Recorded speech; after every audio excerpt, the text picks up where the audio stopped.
All warfare is based on deception. Hence, when we are able to attack, we must seem unable. When using our forces, we must appear inactive. When we are near, we must make the enemy believe we are far away. When far away, we must make him believe we are near. And this week's opening quote comes from Sun Tzu and was taken from The Art of War. Welcome to Surviving the Matrix, ladies and gentlemen. My name is Maxwell Egan. It's a pleasure to be with you once again, and I will be your host for the next hour. Now, you might ask yourself why I would use such a quote to open the show, and the reason is that mankind is already at war. The issue is that many people can't see it because the war that has been waged against them is a silent war. And the reason people are unaware of this silent war is because it is a war of deception.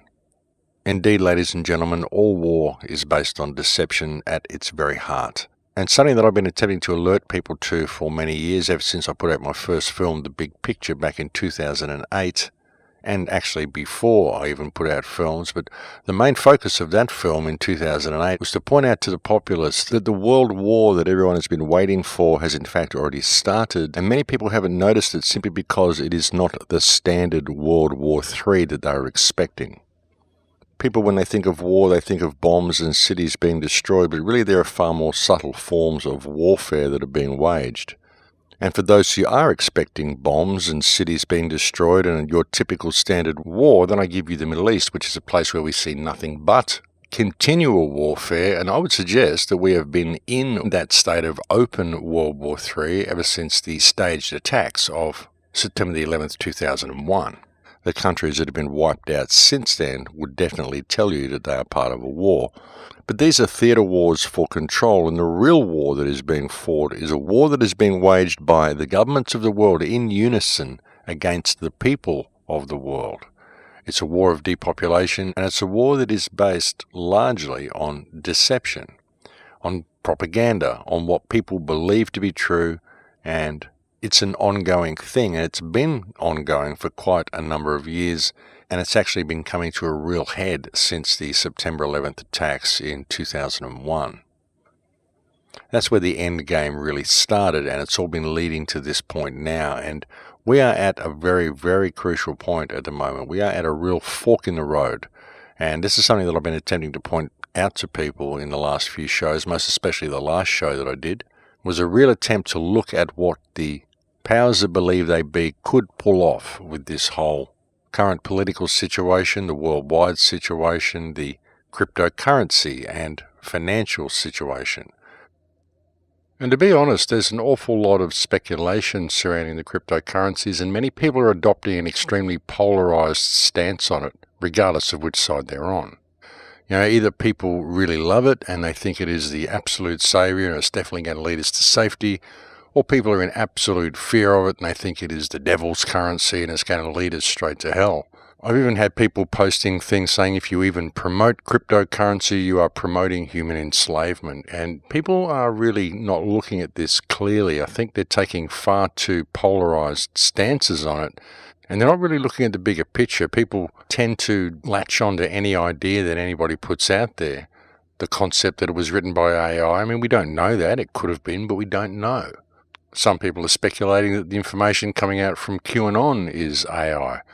I sincerely doubt that myself, but some people are speculating it, and so others are taking it on as absolute gospel fact, and they're out there espousing these belief systems. A lot of people are doing this on both sides of the fence, and I think it's really important that people step back and maintain their objectivity and look at things a little bit deeper, because the cryptocurrencies are quite an interesting concept and quite an interesting phenomena. I mean, there are two really, really distinct ways that this could go. We are at a real fork in the road right now, and it's going to be how we play it, and whether we allow ourselves to be led or whether we choose to lead ourselves. And we have a real opportunity to do that at the moment. You know, as I said last week, even though I looked at a lot of worst case scenario, there is still a lot of good stuff that is coming out of this whole QAnon information dump. The only real problem with it is that people are taking it too much as gospel, and they are sitting back and waiting to be saved rather than acting themselves to make positive change in the world. People are still expecting mass arrests and all of this sort of thing. People are still claiming there has been hundreds of arrests or 1,500 arrests or something. But again, I'm not seeing anything, folks. I mean, maybe there's small players that have been arrested in some little groups around the country or something, but I'm not seeing any of the main players being brought down. So I'm not seeing anything to confirm the fact that these arrests are actually taking place. And even the investigations I'm seeing into the Clinton Foundation and some of the rumors that are circulating around the internet about Hillary Clinton wearing an ankle bracelet, I mean, we just don't know these things to be true. And again, the problem is that too many people are simply watching the theatre, eating the popcorn and sitting back and waiting to be saved rather than getting involved in acting themselves in their own community to make positive change on the ground where they live. And that's what we need people to do. There's more to activism, and there's more to finding a way out of this situation, and there's more to do to lead us to freedom than simply sitting back and watching the information that's being brought forth by QAnon and expecting the world to change around you. And again, it's people's willingness to let someone else take care of the problem rather than deal with the problem themselves. The common attitude that humanity seems to adopt, oh gee, that's no good, someone should fix it. But they never fix it themselves. They just think someone should. But who is the someone? But anyway, folks, I digress. And irrespective of that, there still is some good information being presented to the public through this source anyway, regardless of whether QAnon is on the level or is a psyop or whatever. And the whole thing seems incredibly suspect to me, but still, even if it is suspect, as I said, there's still good information being presented to the people through it. So there are positive aspects to everything. One thing that I do know is that united we stand and divided we fall, and one thing that the Q information has the possibility of doing is uniting the people. So there are good aspects to it, folks. There's good sides and there's bad sides to everything. It's the same with the cryptocurrency. And there is still a lot of good possibilities and a lot of good things that could be achieved through use of the cryptocurrencies. Now, the problem isn't cryptocurrencies, it isn't digital currency per se, it's the smart grid and how the smart grid can be created to encompass digital currency. Indeed, if you wanted to combat the rise of cryptocurrency and what it's actually doing and how it's freeing people from the banking system, the best way to do this is to implement a smart grid, a 5G cashless society whereby cryptocurrencies will work fine with it, because it's not really about control of the banking system anymore. They've already lost control of the banking system and they already own everything anyway, so they don't really care. What it's about is maintaining centralized control over people. They can't do that by putting people in scarcity anymore the way they have. If cryptocurrencies take over, they can't anyway. But what they can do is they can put people in scarcity by controlling people's access to normal everyday services by making that access digital and thereby giving themselves the power to penalize certain people by simply excluding certain people from certain basic services. And this can only happen if the smart grid is rolled out and if people embrace the cryptocurrencies without taking the smart grid into account. Because that's the thing, that's how they put you in scarcity. They simply lock you out of certain services if you don't comply with government regulations. And it doesn't matter how many bitcoins you've got, it doesn't matter how much cryptocurrency you have in the bank. If you go to buy a plane ticket and you're not qualified for that plane ticket because the machine said so, then the machine said so. And that's it. That's what you do. The machine said so, so the machine said so. Who do you appeal to? The machine. And the machine will say, well, the machine said so, because that's the way it is. So in that sort of a situation, it doesn't matter how much Bitcoin you have, if you aren't able to spend it on anything because you're not qualified for certain services due to your political opinions or whatever, or the things you've been posting on Facebook or whatever reason they want. See, that's the way they can do it, and that's what the smart grid is, and that's the danger of the smart grid. And that's what they are attempting to do with this whole rise of cryptocurrencies. The cryptocurrencies and the blockchain makes it necessary for them to create something like the smart grid in order to maintain control. So you've got to ask yourself, is this the way it should be going? Is this an organic thing, or has this been created to lead us into this direction?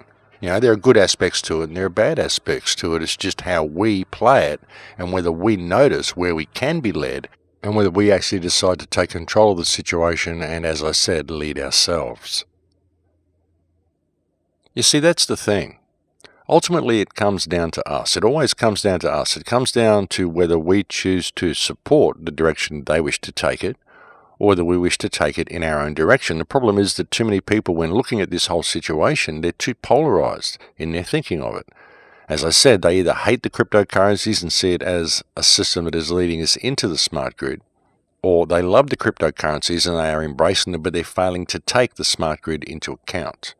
I mean, maybe some people are taking the smart grid into account. I mean, I am making sweeping generalized statements here with this, as you have to do when dealing with the world situation, folks, when dealing with what the public thinks about anyway. I mean, I don't know what every section of the public is thinking, but generally speaking, looking at this whole worldwide situation, there aren't too many people that I can find anywhere that are taking both sides of the coin into account and looking at it open-mindedly enough. The cryptocurrencies are decentralized. The cryptocurrencies, if used correctly, could indeed lead us away from this central control system. As I've said, it's just that the central control system is adapting itself to fit the cryptocurrencies by rolling out the smart grid, because the smart grid will work with any currency that is digital. And when you think about this, you might say, well, how can they track me if it's all non-trackable, if it's all part of a blockchain, and they can't really trace where the transactions are coming from? Then how can they lock you out of essential services? Well, it's by digitizing everything, by making everything smart, and what they may use as your password to access this smart system. There's a new supermarket that's just come online, an Amazon supermarket, which is completely digital, completely checkout free, completely cash free. You walk in there, you pick up what you want, and you walk out of the shop and it automatically detects what you picked up and it takes it out of your account. This has come online last Monday, the first Amazon store to do this. So this is the system. Now they'll be doing that at the moment using your card or your magnetic strip in your card anyway. I think they may even be promoting that you do it with your phone. I mean, of course, they want you to be using your mobile phone for everything. Some people may want to get it done via microchips in their body or whatever, but they don't even need to do that because they can do it off your bioacoustic resonance. And again, they can simply lead you into this via the smart grid because they introduced the smart grid and people become accustomed to shopping this way, and one thing leads to another.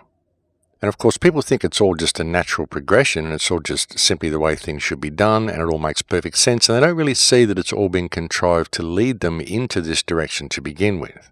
That's why they brought you into the smart grid and got you used to using all of these little devices to access the smart grid. And once people get used to doing this, they get used to using these type of stores, they get used to scanning their phones and scanning their cards or whatever. Of course, it's going to be easy to lose these things and misplace these things and make it hard to access the system. So they'll change it to something far more user-friendly for you because they can send a sound wave to your skeleton and it will send them a signal back which is unique to your skeleton. This cannot be forged, it cannot be counterfeited. And in the future system that they are rolling out, this will become your password. This will be the password that opens your car, that opens your house, that opens your bank account, that opens everything. It will be the digital signature that they are logging when you walk into a supermarket or to any smart shop.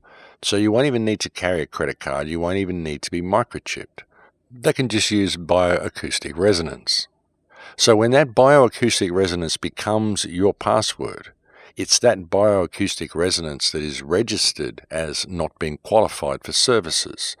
So it isn't a matter of you being locked out of your Bitcoin account. They won't be able to do that because, as we know, the transactions can't really be traced with Bitcoin. But they can lock you out via your bioacoustic resonance or your signature, your digital password, your person, who that person is, and how that person is registered and recognized within the smart system. That's what they lock out, and that's what they deny services to. And they can use bioacoustic resonance for large areas, such as entering airports or supermarkets or whatever. They can use thumbprints for you accessing your computer. They can use retinal scanners. There's all sorts of means they can use to do this. And as I said, in that situation, it doesn't matter how much you have in your Bitcoin wallet. It doesn't matter how much cryptocurrency you have, because if you're locked out of the system, then you're locked out of the system. And in regard to cryptocurrencies as well, many people are failing to differentiate between cryptocurrencies and general digital currencies. These are two very, very different things. And many people are failing to differentiate between cryptocurrency, Bitcoin, and the blockchain. They believe that the blockchain is Bitcoin. But really, blockchain technology is simply a technology. It's a system that is used to order and arrange things and store information and basically store ledgers. It's not Bitcoin. Bitcoin simply uses that technology to function. Bitcoin uses blockchain technology, as does Ethereum and all the other cryptocurrencies. What the government is attempting to develop is a thing called IOTA, which apparently uses something called Tangle technology, which is not blockchain. Or maybe they even may develop something that is using blockchain technology because it seems to be far more efficient. It certainly wouldn't surprise me if that was the road that government decided to go down. I have heard talk that Israel is actually developing its own cryptocurrency, so perhaps that's something to go by. I haven't been able to confirm it, but I have heard it. And if it is true, then it would indicate that the government is working to actually incorporate the blockchain into the smart grid as well, or at least blockchain technology into the smart grid. But the difference between cryptocurrencies and digital currencies should really be taken into account. And it is kind of confusing because, the thing is cryptocurrency is a digital currency, but digital currencies are not necessarily cryptocurrencies and not necessarily blockchain. But the thing is, again, that in the smart system that is being rolled out, it doesn't really matter.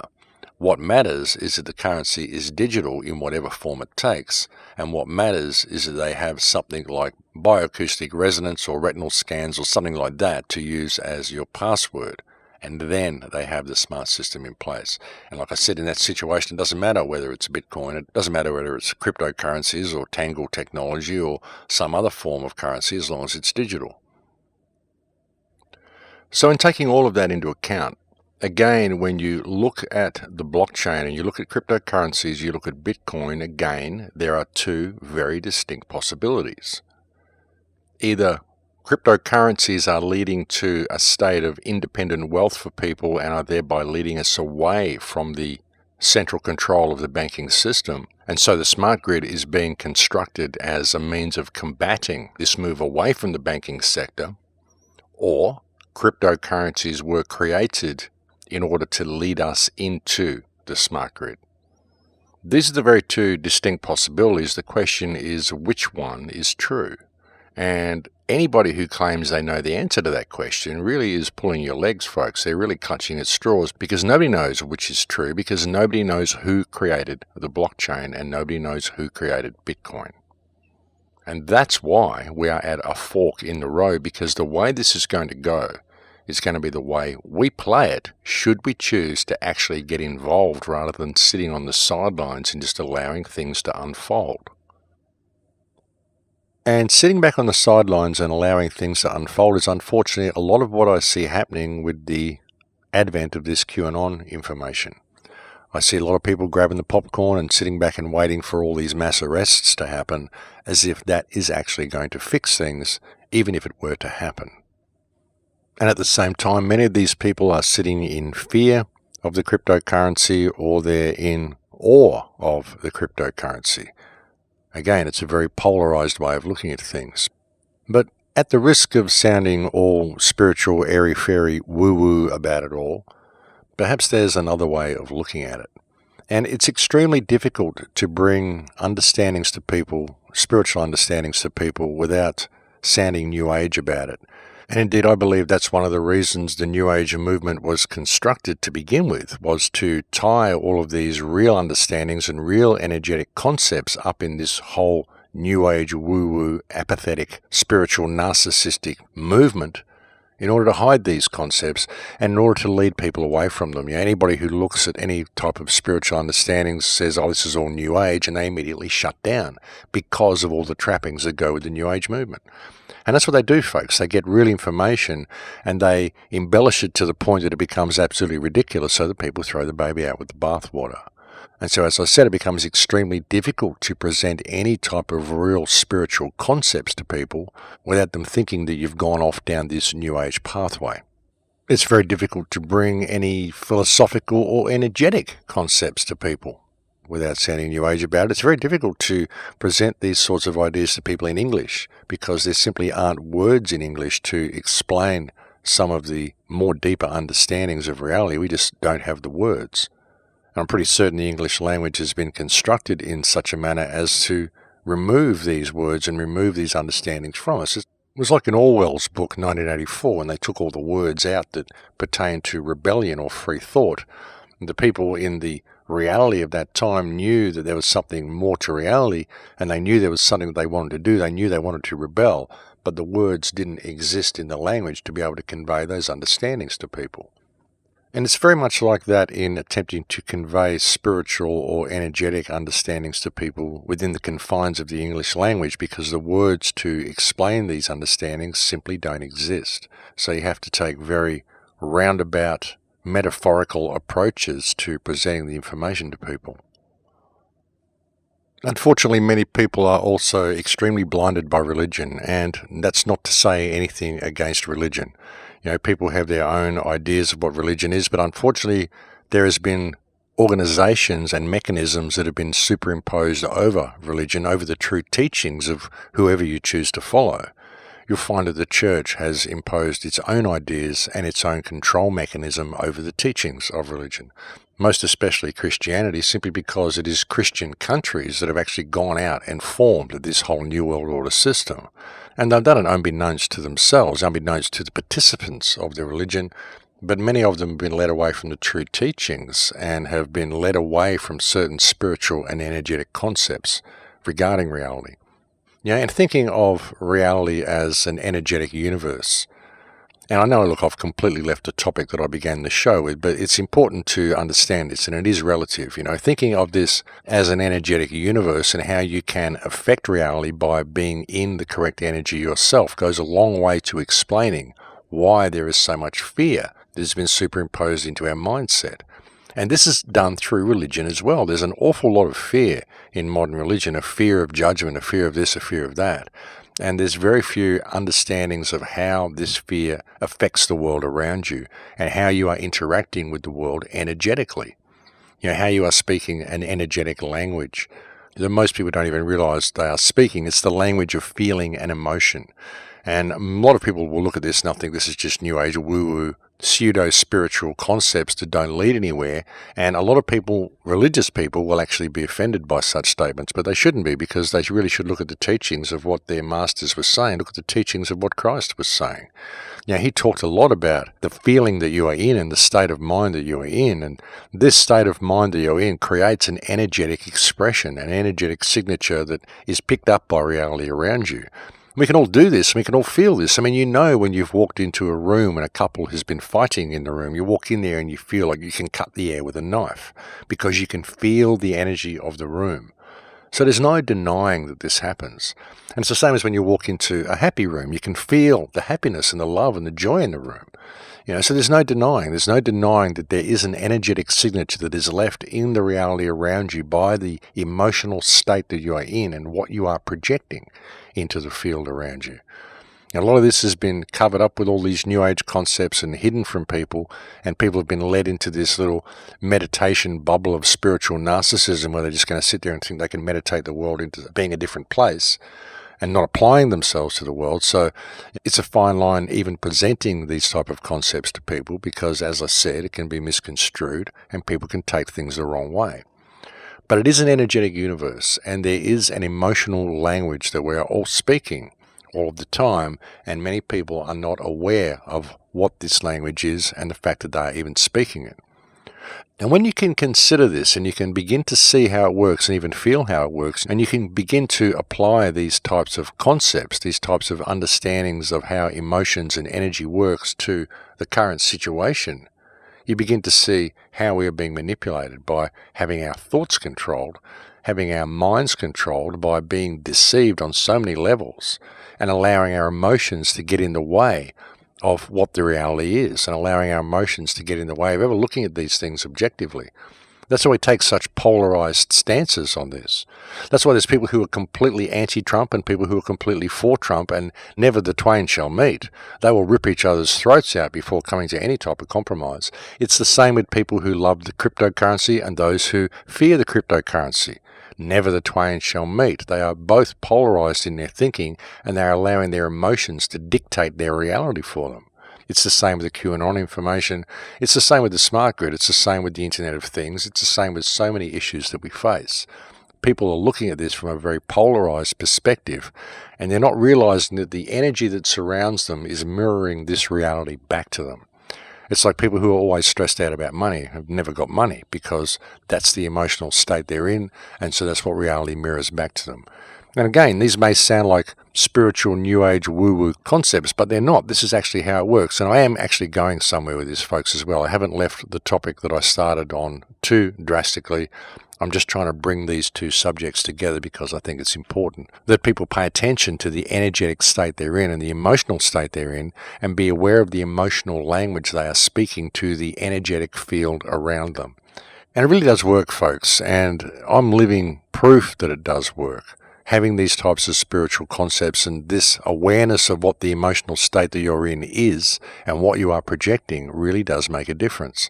You know, I'm not saying don't get angry, don't express your feelings to people. You should express your feelings to people, and if anger is necessary, then you should get angry, because sometimes anger can be righteous.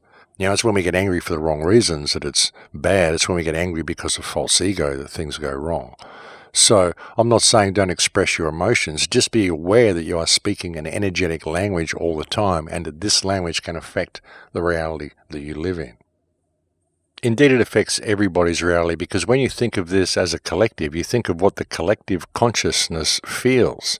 You think about the emotional state that 90% of humanity is in, and you wonder why we face the situations that we face, and you wonder why we can't find a fix to this problem, when really the fix comes from within us.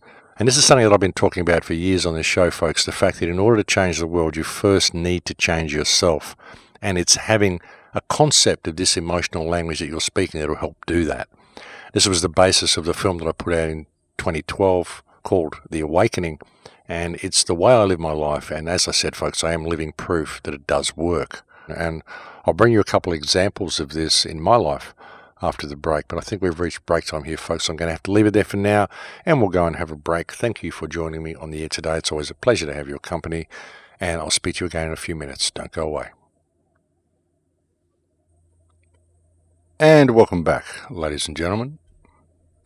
Now, a lot of people may look at the information that I just spoke about, the energetic universe and all that sort of stuff, and they may be thinking, oh my God, here we go, down this new age pathway.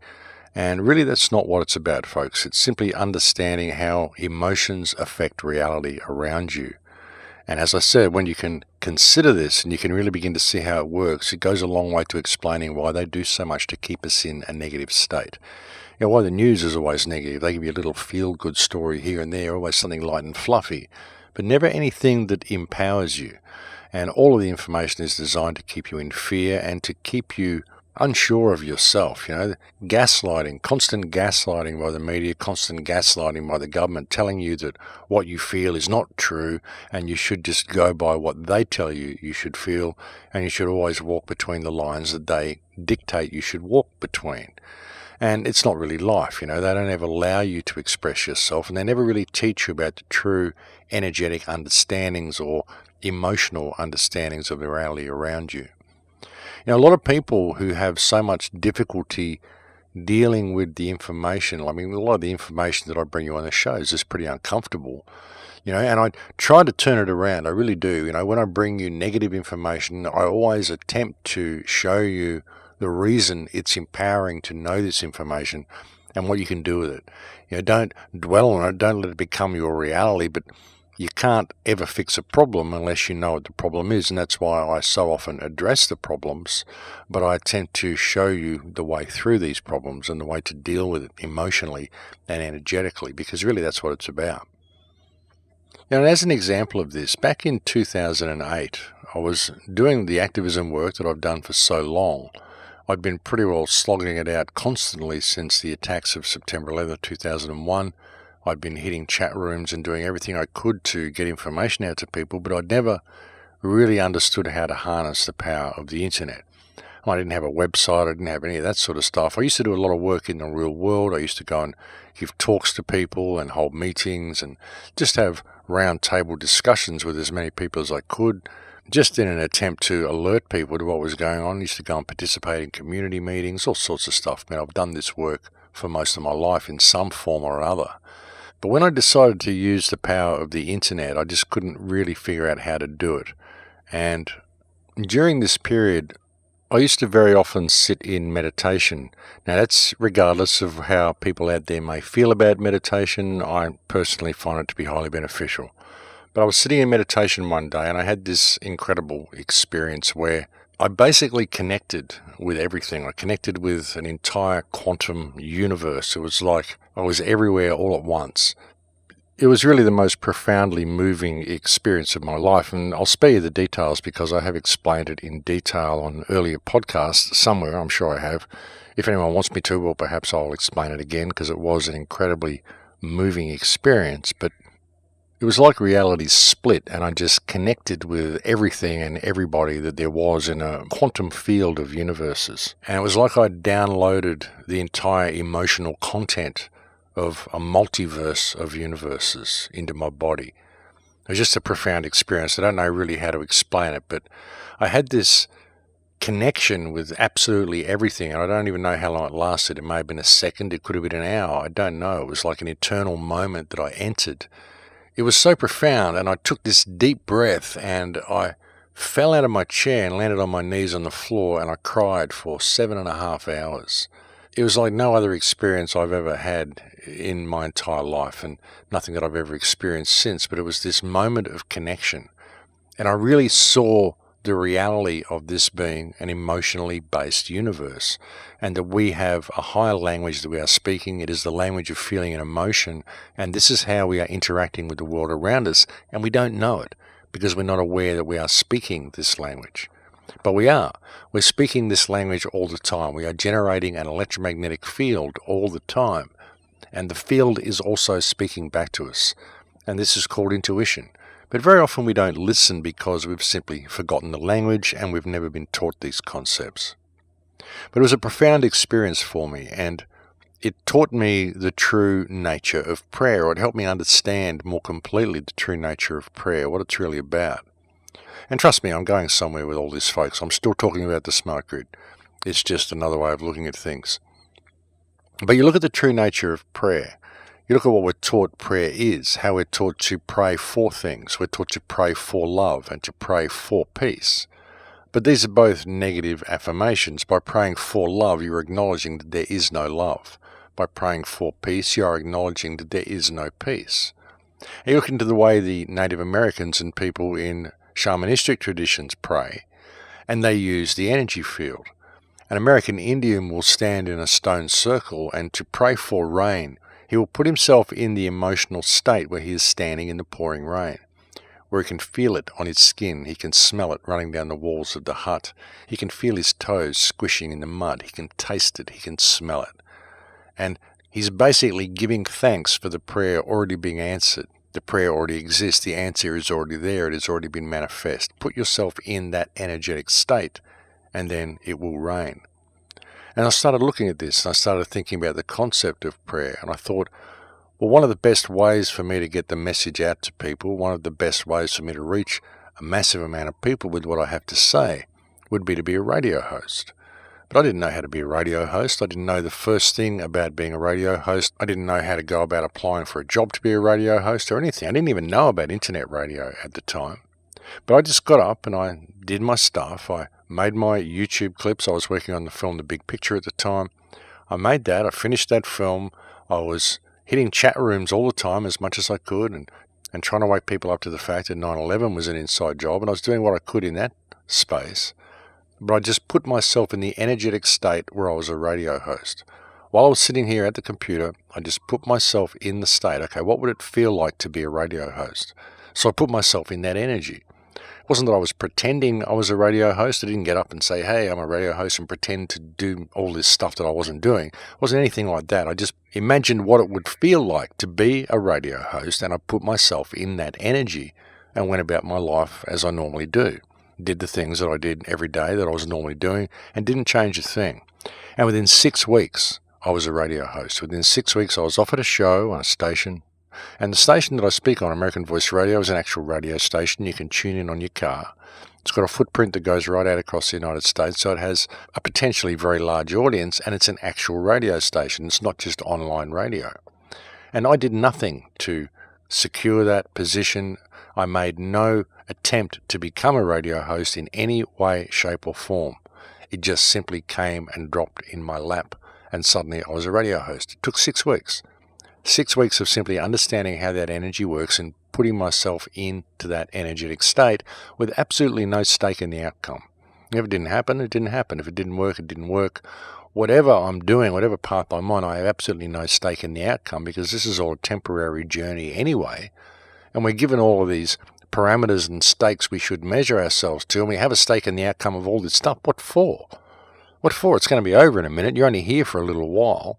Why do you need to build this huge pile of junk to sit on and waste your life doing it? What, so you can just sit at the top of the pile and say, here I am at my big pile of stuff, look how clever I am.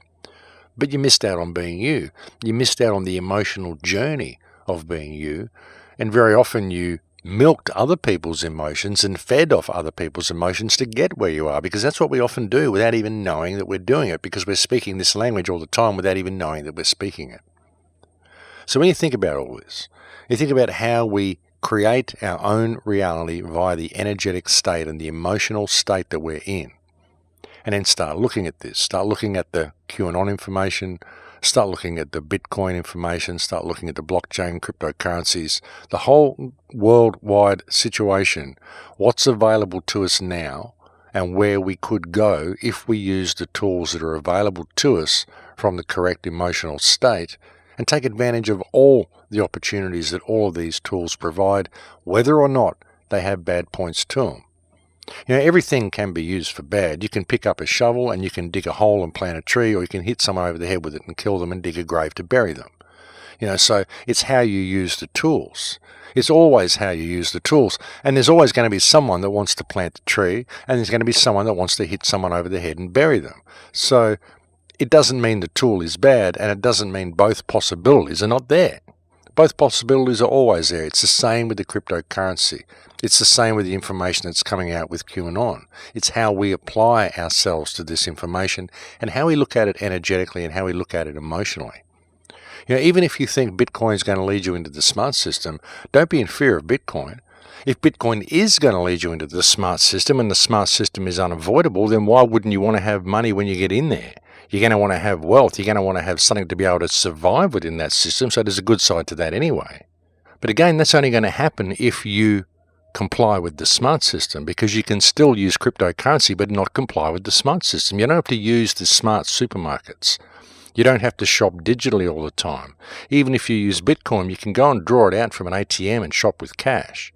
You don't have to go and use the Amazon supermarkets and all the stuff that's coming online. It's your choice, ladies and gentlemen. You can use it as a tool for freedom, but still not support the smart grid. And the same applies for the other side, for those who absolutely support Bitcoin. You know, even if you think Bitcoin is the be-all and end-all that's going to just lead you to safety, just don't forget the smart system, because it could lead you to safety as long as you don't discount the smart system and see where you're being led in that direction. Because if you're in the correct energetic state and you can see Bitcoin as leading you only to ultimate freedom, and you're going to disregard the smart system and not even participate in it, well, then it may well do that. But if you're someone who thinks Bitcoin is going to lead you into the smart system, well, again, it's how you apply yourself to it. If you're going to be in fear and you're just going to allow all this to happen around you, then that's where it's going to lead you. But again, it's how we use the tool and the emotional state that we attach to the use of the tool. People just need to separate their thinking when looking at A, Bitcoin, B, the blockchain, C, digital currency, D, the smart grid, and E, 5G. Because they're all connected in some way, but they are all different things. Even 5G and the smart grid are two different things. You know, 5G is the radio waves that is needed to power the smart grid because it's going to provide the bandwidth they need to do it. But the smart grid is the smart devices, smart meters, smart fridges, smart phones, everything that tracks everything you're doing and calculates and measures and logs everything that you're doing. This is the smart grid. And it's going to go further. It'll go to self-driving cars and all sorts of stuff like that, which is why they've been staging these terror attacks with cars. And you can see where all this is going. So it's important to differentiate between all these things. You know, we can still use cryptocurrencies without participating in the smart grid. We can still use cell phones and we can still use the internet and technology without having 5G come online. Because, as I've said so often, the problem underlying 5G, again, is because it's a millimetre wave. Not only is it very damaging for health anyway, just by being there, and will provide an environment which will be similar to living inside an airport scanner all the time. Not only that, but the potential for it to be used as a weapons system, which underlies the whole thing as well. This is very, very dangerous. This is basically putting in a digital prison in all of our countries, and it's there, and it has the possibility of hurting and paralysing and restricting the movements of large numbers of people simply at the flick of a switch by government, and that is not something we should be allowing to come online. So there's that as well with the 5G. I mean, there's a lot of aspects to this, folks.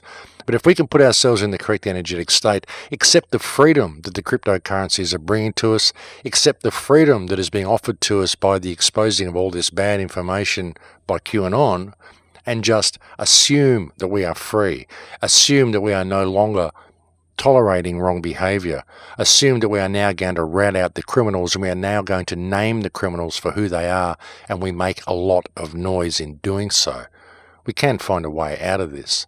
But don't think it's just the people that are being named in the QAnon text, folks, because every member of government is part of a criminal cabal, every single one of them.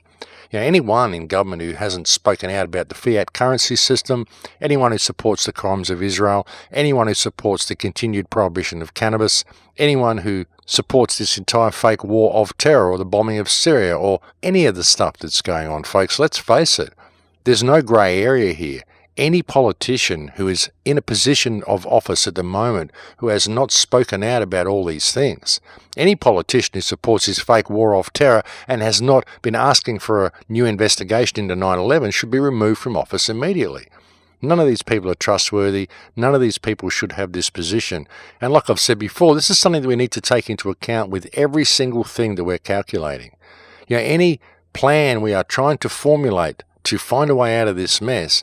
Now, no one can give you a plan until they calculate into it the fact that the world is run by criminals, the fact that the governments themselves are the source of pain. The governments themselves are the source of crime, they are the source of war, they are the source of all humanity's woes, simply because we tolerate the behaviour of these people, irrespective of what the controlling hand behind it is.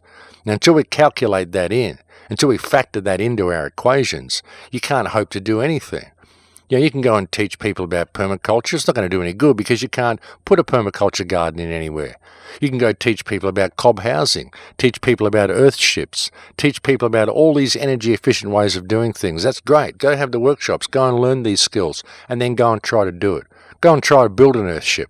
Go and try to build a cob house. Go and try to build any of these things that are energy efficient or change the system or go against the system in any way, and you'll find that you will not be allowed to do it. So what is the point of learning the skill?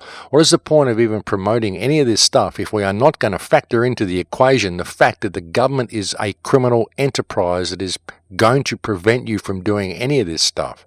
And the only way we can ever find solace for the human condition is to get these criminals out of power. That's only going to happen if we name them for what they are. We don't need all this secrecy and all this stuff that we've got. We don't need the FBI and the CIA and the NSA and all these different groups. All we need is transparency and honesty in government, and we could fix the whole world. All we need is if the government would listen to the people, or if we actually had a government of the people, for the people, like we are told that we have. Because we simply don't have any of these things. And ultimately it comes down to the lack of backbone of the species. And again, you can't really blame people because we've been corralled into this. We've been taught to be this way. We've been trained not to think for ourselves and to trust the ruling cacistocracy that is actually the ones that are committing all the crimes. So, you can't blame humans for the human condition, really. I mean, you can to some degree, but you have to be a little gentle on people because they certainly have been programmed into this mindset. But as I've been saying to you on this show and on previous shows, there's a lot of tools there for us now. There's a way out of this. If people can come together and unify in some degree, at least respect each other enough to see the way out and see a common focus, which is a removal of this criminal cacistocracy, at least a disregarding of them. That's what you have to do to remove them, folks, is disregard them. Just don't do what government says anymore. But again, you've got to have the respect of the community to get away with this. Because if you do it on your own, you'll get arrested, you'll get put in jail, blah, blah, blah. The rest of the community will gloat and watch because they love to get the power from seeing someone else go down because they're so repressed in what they do. And that's why you have to unite with these people. You've got to get to know your neighbours. You've got to become friends with people.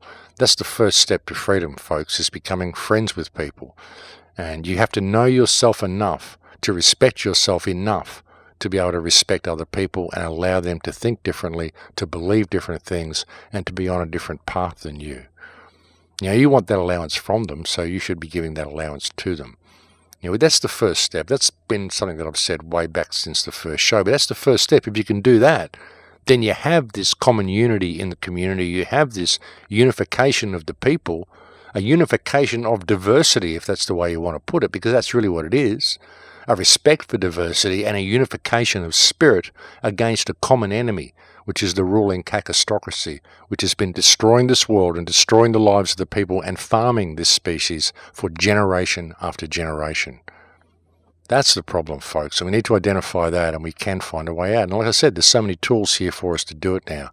Just get involved, folks, with whatever it is you're seeing. Get involved in it and lead by example in what you do and work to make a difference by being a shining light for those around you. That will make all the difference in the world. And share information. Share this show. Share the other shows. Share anything that resonates with you, anything that you think may wake up the people around you and empower them, then share it. Do your little bit. Everybody can do their bit to make this a better world. And if we all kick in and do it, I think we're going to see some massively good changes coming in 2018.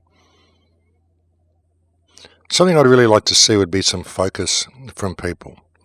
As I've often said, conspiracy misdirection. There's so many people with their heads down so many rabbit holes trying to prove their theories to be true to people and latching on to any concept they can, and arguing the point over whether their theory is right or whether their theory is wrong and shouting down anyone who disagrees with them. They're not seeing that we have a clear and present danger, which is this smart grid.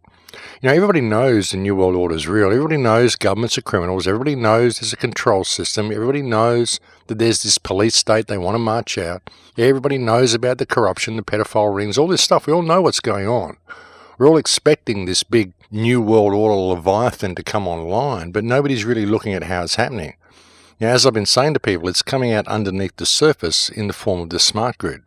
That's the clear and present danger that we're in, and if we address that, if we can keep the technology but address the smart grid, the control systems that are being brought into control and limit the possibilities of this technology, then we've got a real chance. We really do.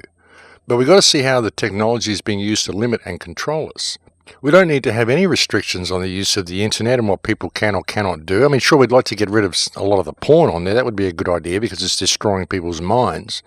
But as far as people sharing their ideas and sharing their thoughts and having an opinion, well, all this stuff needs to stay there. All this stuff needs to be promoted. And this whole concept of people needing to be politically correct and social justice warriors and all this rubbish needs to be thrown out the window.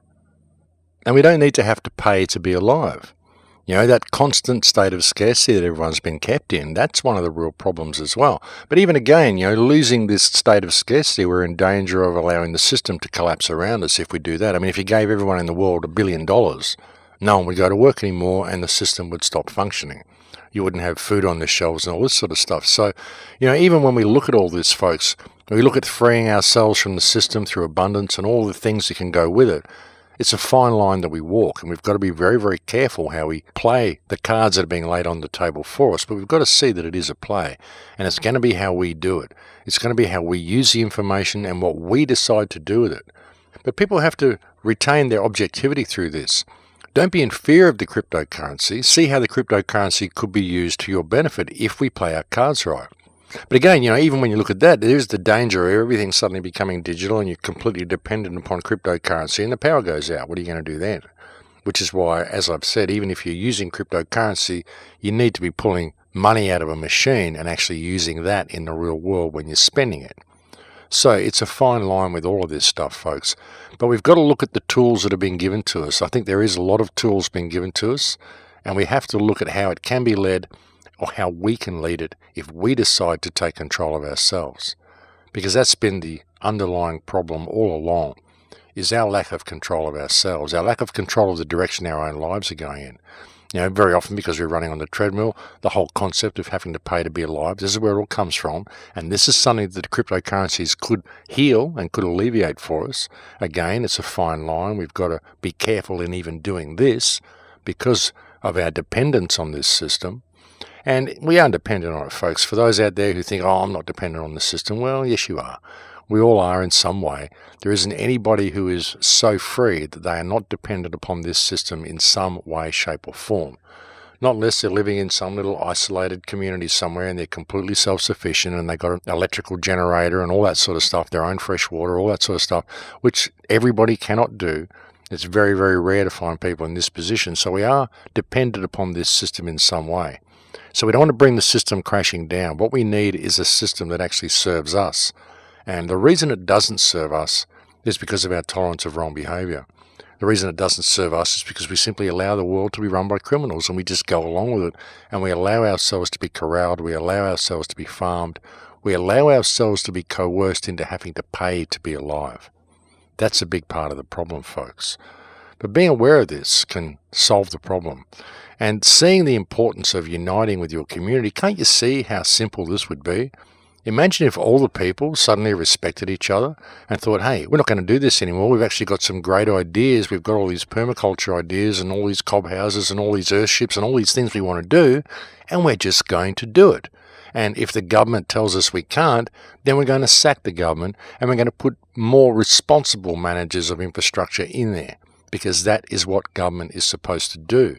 They're supposed to manage the infrastructure that we wish to create. But we are the ones who need to have the say in what that infrastructure is. We are the ones who need to have a say in what we create for our own lives and in the direction that humanity takes. But that's only going to happen when we choose to participate. And now we can do it. Now we have all the tools we need to do it. Now we've got everything laid bare. We've even got a cryptocurrency outside the banking system we can use to build this new world if we want to do it. And we can use the cryptocurrency and build the new world without being led into the new world order that they want to lead us into. We can use cryptocurrencies. We can use digital currencies without using a digital grid, without using a smart grid. We can go in both directions, but we can choose which direction that we're going, and ultimately it all comes up to us. So step back and look at things. Put things on a worldwide stage, put things in perspective, and see what can be used, see how it can be used against us, and see how it can be used to benefit us as well, if we are the ones that are wielding the technology and we are the ones that are in control of our own lives. That's the thing, folks. Don't let other people make the decisions. Make these decisions for yourself. But step back, get out of the fear, and look at things with a clear, open mind. I think you'll see some pretty amazing stuff is possible right now. There's some pretty amazing pathways that are opening up for us. Well, folks, we've reached that time again where it's the end of the show. It seems to have come around quite quickly for me today, but here we are. Again, I'll be speaking at Acapulco next month. I believe that is sold out. So if you haven't got your ticket for Acapulco, then I'm sorry, folks, but there's not much I can do to help you there. I've actually had a lot of people contacting me asking me if I can get them tickets, but I really don't have any control over it. So that's just the way it goes, and I'll look forward to seeing those who can make it at the event in Mexico in February. After that, I will be speaking at the Open Mind event in Ireland, and I'm really looking forward to doing that one. That is on the 3rd to 5th of March, I believe, and that's at Dooley's Hotel in Waterford, Ireland. And it is confirmed that I'm going to be speaking at AV9 in May. That's Ian Crane's AV9. I don't have a banner up on the website for that yet. I don't have any confirmed dates for that yet, but I'll get something up on the website as soon as the information becomes available to me. I will also get banners up there for Regeneration in LA, which will be happening sometime around late May or June. And I'll get banners up there for any Kambo workshops and other things that I'll be doing, folks. A lot of people have been asking me for dates on these things, and I simply don't have them yet. I've just been told they're happening, but as we get closer to the events, I'll make sure I get banners up on the website for you. But at the moment, it's Acapulco in February, the Open Mind Conference in March, AV9 in May, and Regeneration in May or June, and Kambo workshops in Hawaii from June 4th through to about June 22nd, and I'll get a banner up for that as soon as one becomes available as well. But that's it for me, folks. Thank you to all those who continue to support the website. Thank you to all of my Patreon supporters. Again, you people are the ones who keep the show on the air. You are the ones that keep the information flowing, and I cannot thank you enough for that and for giving me the help that you have in getting this information out to the world, because I think it's important that people do get this message. And thank you for believing in the message as much as I do and helping to get the message out to people. Well, that's it for me, folks. I'll look forward to speaking to you again next week. Please take very good care until then. In Lak'ech.